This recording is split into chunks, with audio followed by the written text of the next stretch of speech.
বাংলাদেশের মোট মাছের চাহিদার ১২ ভাগ পূরণ হয় ইলিশ মাছ থেকে। বার্ষিক উন্নয়ন প্রবৃদ্ধিতে এর অবদান শতকরা ১ ভাগ। এ তথ্য তুলে ধরে সংবাদ সম্মেলনে বলা হয়, ২০০৯-২০১০ অর্থবছরে জাটকা নিধন বন্ধ করার ফলে প্রায় ৮,০০০ কোটি টাকা মূল্যমানের সোয়া ৩ লাখ মেট্রিক টন ইলিশ উৎপাদন করা সম্ভব হয়েছিল। ৩৩০ কিলোমিটার ইলিশ অভয়াশ্রম সংশ্লিষ্ট এলাকার ইলিশ সহ অন্যান্য মাছ আহরণ সম্পূর্ণ নিষিদ্ধ করা হয়েছে। জাটকা সংরক্ষণ কার্যক্রম আরও অর্থবহ ও বেগবান করার লক্ষ্যে বিগত বছরের ন্যায় এবছর ৪ হতে ১০ এপ্রিল জাটকা সংরক্ষণ সপ্তাহ পালন করা হচ্ছে।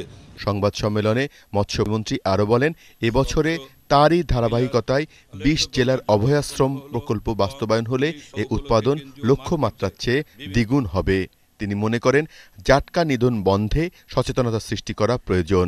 না হলে ৫ লাখ মৎস্য পরিবার সহ সরাসরি জড়িত ২৫ লাখ মানুষের কর্মসংস্থান অনিশ্চিত হয়ে যাবে।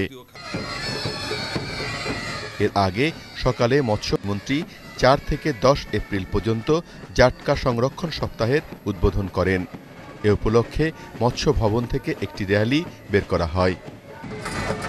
আরিফ হোসেন, এটিএন বাংলা, ঢাকা।